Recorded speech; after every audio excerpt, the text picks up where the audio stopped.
با فرمان پرزیدنت جمهوری تاجیکستان پیشوای ملت سرفرمانده عالی قواهای مسلح تاجیکستان گنرالی ارتش محترم امامعلی رحمان باری اول در تاریخ دولت صاحب استقلالی تاجیکستان در سراسر مملکت سنجش آمادگی جنگی قواهای مسلح مقامات حفظی حقوق و هیئت شخصی ذخیره‌های سفربری تحت عنوان مارس 2021 برگزار گردید. وابسته به این در فرودگاه شهری پنجکن جزء اتم‌های قواهای مسلح این شهر در دایره برگزاری سنجش آماده‌باشی جنگی قواهای مسلح، ساختارهای قدرتی، مقامات حفظی حقوق، منطقه‌های مدافعه حدودی و ذخیره‌های سفربری فعالانه اشتراک نموده آماده‌باشی جنگی خود را سنجیدند. همایش با سلام حربی و صدا دادن سرود ملی آغاز یافت.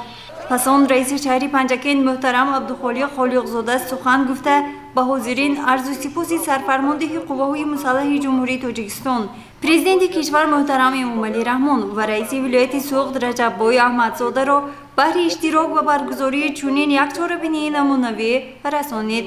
اینچنین اظهار داشت که گذراندن چنین مشق‌های حربی اساساً بهر سنجش آماده‌باشی حربی، سایقل دادن عملیات‌های حربی، سنجش عملی تاکتیکی میباشد و به خاطر خوب برای ماندن این عملیات‌ها مقامات اجرایی حکومت دولتی شهر پنجکن همه کوشش و تلاش خود را برای خواهد ماند. از جانب افسران و سربازان و شهروندان در احتیاط قرار داشته راهپیمایی حربی اجرا گردیده در سنجش آمادگی جنگی قواهای مسلح معاون سردار ستاد گنرالی پالکوونیک حسین‌زاده اشتراک و سخنرانی نموده به رئیس شهر پنجکن عبدالخالق خالقزاده برای در سطح بلند برگزار نمودن چهاربینی مذکور سپاس خود را رسانید.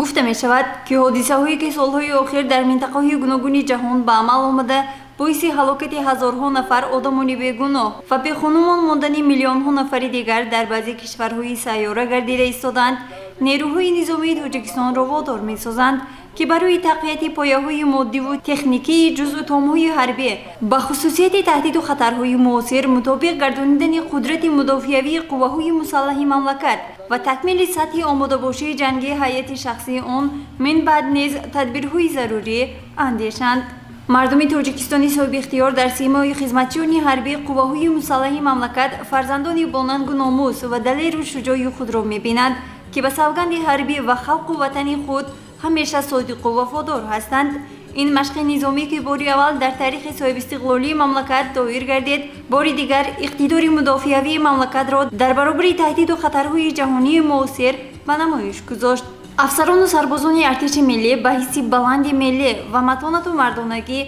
من بعد نیز استقلال و آزادی وطنی محبوب، امنیت دولت و ثبات و آرامش مردم را چون سپری با اعتماد حمایت خواهند کرد. گزارش مرتبه رحمان و اسماعیل جان خالوف، خیام جورایف و زرهونی نعمت الله، پنجکن جهان نما.